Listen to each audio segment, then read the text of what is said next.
Well, welcome to Vegas Live with Ninon. As I always say, we're at the Peppermill Lounge, which is one of the most famous restaurants that's open 24 hours a day in Vegas. I have Robert Brown with me, and Robert, you look like you've got a few muscles here. Flex these muscles. I mean, well, I don't know who's going to flex those, but I know who's going to flex these. Anyway, but you've got a lot going on here. Now, you obviously are into fitness. It looks like, because, you know, I don't know if any of you know out there, but I never pre-interview any of my guests ever. So it's like a guessing game as to what they do. But I do know a little bit. I do a little bit of research. But I did find out that, yes, you're into fitness. And I think fitness is really, really needed in Vegas. It's actually one of the most aggressive fitness and personal training markets in the country. Very, actually probably even in the world. You know, people here, a lot of their jobs, just like yours, is all about your looks. Yeah, you know, it's very to keep this thing up. Yeah, it's very looks oriented. You know, with service industry and waiters and bartenders, and show hosts, and each one is out doing the next. Each one is like trying to get better than the next, so they can get the job is of kick them out and let me take the job. Absolutely. And there's such a competition here. And a lot of athletes as well. For women. Oh, definitely. A lot of athletes, you know, live here in the off season, so there's lots of people. Oh, do they? Mm-hmm. I didn't know that. So why do they live here? I mean, I probably can no income tax, no state income tax. Oh, no helps. state income tax. that usually so helps. They have a residence here. Absolutely. Yeah, that's why Vegas is becoming very, very popular. Well, I've been here 10 years, and I came here to be a personal trainer in Vegas. To be a personal trainer for who?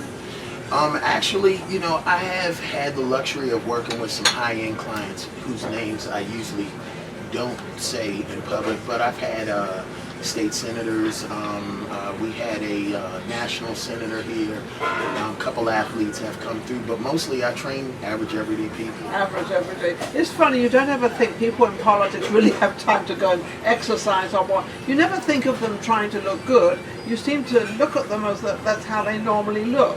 Well, but they work out too. Well, see, that's the beauty of it. It's also a stress reliever as well. Oh. You know, so politicians are always under stress. Stressed out, yeah. Especially right now, which we're not going to go there. Very stressed out people, but some people do it for health reasons as well, not just to look good. You know, some people it's for their job. What's the name of your company? Fitboks, Fitboks. Oh, Boks. Okay. Yeah. And it's not because I'm super creative. The X's were all taken, so I had to do it. So you had to become creative. Right. I had to figure out a way to get the name that I wanted, and it not already be taken. Yes, and that's very, very hard. Where are you originally from? I'm from Maryland. Maryland. Oh, that's up in Virginia's area? Actually, a little bit north of Virginia. Just think the Naval Academy. I'm from Annapolis. You're from Annapolis. They have a famous college there, don't they? Yes, they do. The U.S. Naval Academy. The U.S. Naval Academy, which we're all very familiar with. One of the most beautiful places you'll ever go. So what made you come to Vegas? Did you just come on a whim, or did you come because you thought that you could really make a good business here, or did you have a thriving business before? Well, actually, I was a successful trainer in Baltimore, but the East Coast and the West Coast, they do things differently. Usually, unless you have your own building, and I was starting out, so that probably wasn't feasible. The gym takes 40% of what you make. So I had a friend. Yeah, I had a friend who lived here who said, "Well, you come out here and you just pay one flat fee and run your business. Even the way I do taxes and all of those things, it was just much better for entrepreneurship." So I came out here now where I have more control of my business.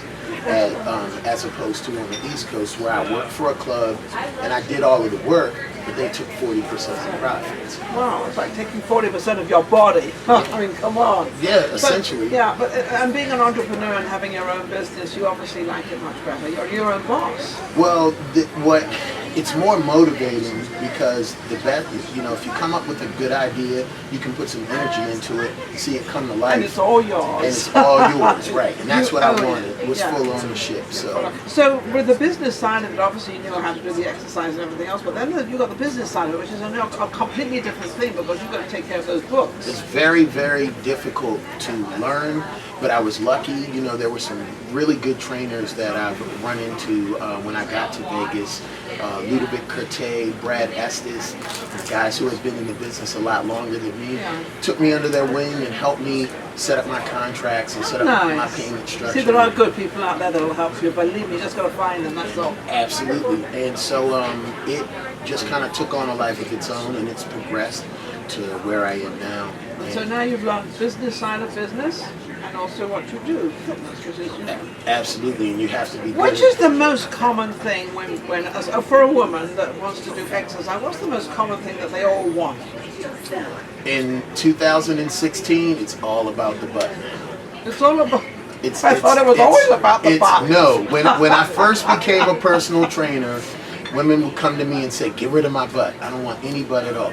Now in 2016, the first thing they say is, I want to lose weight, but not my butt. So they all want the butt? The whole world's glute crazy. The whole world wants a butt. If there was one thing that I think is a central theme when women come to me and they talk about their bodies and what they want, it's all about the butt. It's all about the butt now.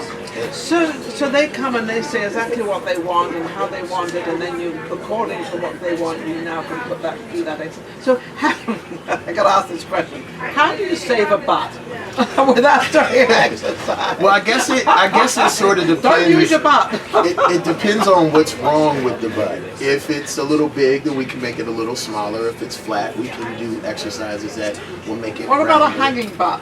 Oh well, it needs to be lifted. Right. Well, what we would do then is we would just make it a little tighter through exercise. So through exercise. So there's certain exercises, dear ladies out there, that go straight to the butt. Absolutely. Yeah, okay. Squats, lunges. There's tons. Oh, you're giving them a couple of hints out there. How to increase your butt to make it bigger, smaller, or what different. But it all starts with what you eat.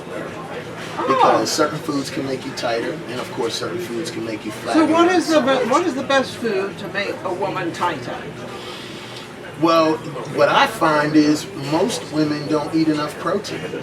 Protein? Yeah, usually, protein will change your body composition, but then there's also your leafy greens, your vegetables. See, when you're hungry, your body doesn't want calories, it wants nutrition. And interesting. When you're hungry, it wants nutrition, not candy, right. It's crazy stuff. No. I mean, those in and out. What do they call them? Burgers. Right. Those are calories. Those are calories. What your body actually wants is nutrition. Nutrition and protein. So your chicken, your fishes, turkeys, lean vegetables. See, none of those are fattening. Now, on all that, so we have to close out. How can people reach you, and how can they get increase your butt or decrease your butt or whatever you want to do with your butt? My website is fitboks.com, which is fitboks.com.